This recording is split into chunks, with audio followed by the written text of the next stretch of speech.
Alright guys, this is your boy Tacho here, and today we are playing Hunter x Hunter Battle All-Stars, and what we're going to do today is we're just going to do a quick breakdown of the top 5 units in the game, at least in my opinion, and we're just going to talk about them for a little bit. We're going to go from top to bottom, so we're going to go number 1, number 2, number 3, number 4, and number 5. So let's get started here. The number 1 best unit in the game right now is Fighter Meruem 92. He is my number 1 pick for the best unit in the game. His abilities are ridiculous. As you can see there, he is immune to pretty much every status effect aside from poison and skill seal, and poison doesn't even mean anything to him anyway because he's gonna make himself invincible to all damage with his skill, and skill seal is going to be a little bit of a problem to him, but not too much because he can fix all of the issues that might happen to him in battle. His limited aura, after they buffed him, it only takes 3 seconds to kick in, and every 3 seconds he is gaining 1000 defense and 8000 damage. So he is ridiculous. He is a monster. The longer the fight goes on, the more powerful he is going to become. And of course, he can attack all the enemies in range with this 6th ability here, so that is going to help him loop his skill easier, and that's also going to let him just shred everything in his path, guys. So this card is a monster. Even if you only want to use him as a support, his support skill is one of the craziest in the game. 8 times damage, plus 4 speed, plus 800 defense, and no stun to anybody. That has no restrictions on it. So that is just a crazy good support skill. This guy is ridiculous, guys. He is broken to the max, especially after they buffed him, and it is impossible for the enemies to really hurt him. They would have to remove his invincibility, have a counter in play, and also be able to skill seal him all at the same time if they were gonna try to be able to beat him, and that's just asking way too much of the opponents. So it's like, man, just stop, Meruem. You are too powerful. Leave me alone. I don't want to fight you. Okay. Moving on. Number 2. The second best unit in the game. This used to be the best unit in the game until they buffed that Fighter Meruem up there. So this is the most aggressive card, guys. This is the most offensive unit in the game.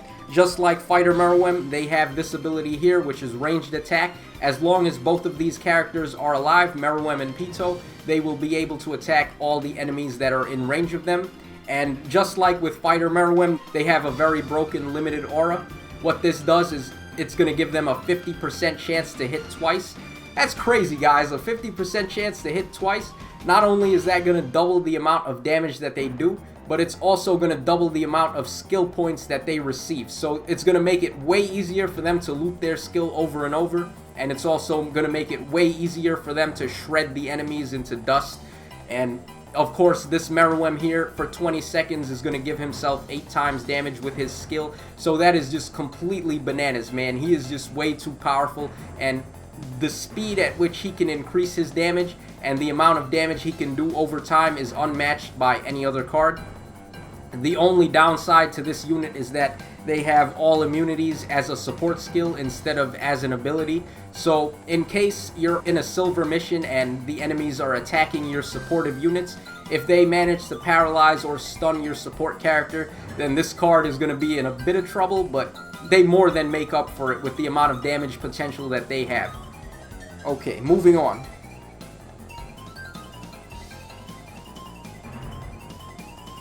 At number 3, we have Healer Melioron. This is, in my opinion, the 3rd best unit in the game. Melioron is, of course, a healer type, so instead of attacking the enemies, he's going to be able to heal all your allies. His attack stat is pretty low, but you don't need him to attack enemies, you just need him to heal. And because he has this ability here, this is ranged heal, he's going to be able to heal both of your allies so long as they are within range of him. And that is going to help him boost his skill points, guys. That is going to allow him to loop his skill over and over very easily. And of course, because this is an invincibility card, that is very good. You want to be able to loop invincibility over and over so the opponents can't hurt you. And he has this ability here, which is SP4. So he starts the fight right away with his skill points built up. and that means he can just start the fight with invincibility and work on building it up after that. And what really separates this invincibility unit from the other ones is that He also provides invincibility for your backup units, your supporting units, so that is really good, guys. I can't think of too many other invincibility cards that do that. I know Fighter Nov does that as well, but he is just not even close to Melioron, guys. He can't even compete. Melioron loops his skill the fastest because he's a healer type, so he does not need to compete with your other characters for skill points by attacking the enemies. So just have him attack your own allies, have him continue to heal, and within 6 hits, he is going to be able to loop invincibility, guys. So this is my pick for the number 3 card in the game. Coming in at number 4, we've got Tanker Godspeed Kahlua. This is actually my favorite card in the game, and it is because he is actually the most versatile card in the game. Like Meruem and Pito, and also Fighter Meruem, he has this ability here, which is the ranged attack ability, so he can hit all the enemies. And what really sets him apart is this one here. This is stun level up 2. So when he stuns enemies, they are going to stay stunned for an additional 4 seconds. And that is really crazy, guys, because his base stun is already 103 if you feed him the parameter ups. So he's going to be stunning very often. And when he stuns the enemy with his base attacks, they will be stunned for 8 seconds, guys. That's crazy. There are a lot of other cards that stun with their special attack, and they don't even stun for 8 seconds. Like Lord Meruem and Lord Netero, they only stun for 5 seconds and 3 seconds respectively. But this guy, he stuns for 8 seconds, and that's not even with a special attack, guys. And what his skill does is for 20 seconds, he's going to raise all your team's defense by 500, and he's going to reduce all incoming skill damage by 90%. And then after you get hit by a skill attack, you're going to bounce it back at 200% times damage. So that is really good, guys. This guy, because he can loop his skill over and over so easily, because it only takes him 8 hits, and his attack animation is the second fastest in the game, second only to Fighter Meruem 92 and Sniper Meruem 83.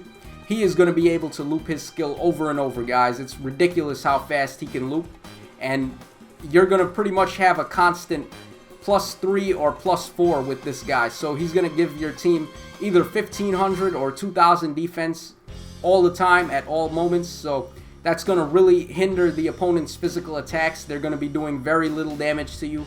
And even with skill attacks, they're going to be doing very little damage because he's going to reduce incoming skill damage by 90%. So that is why he's my number 4 pick. Such a versatile card, such a really good stunner, and also a really good defensive unit.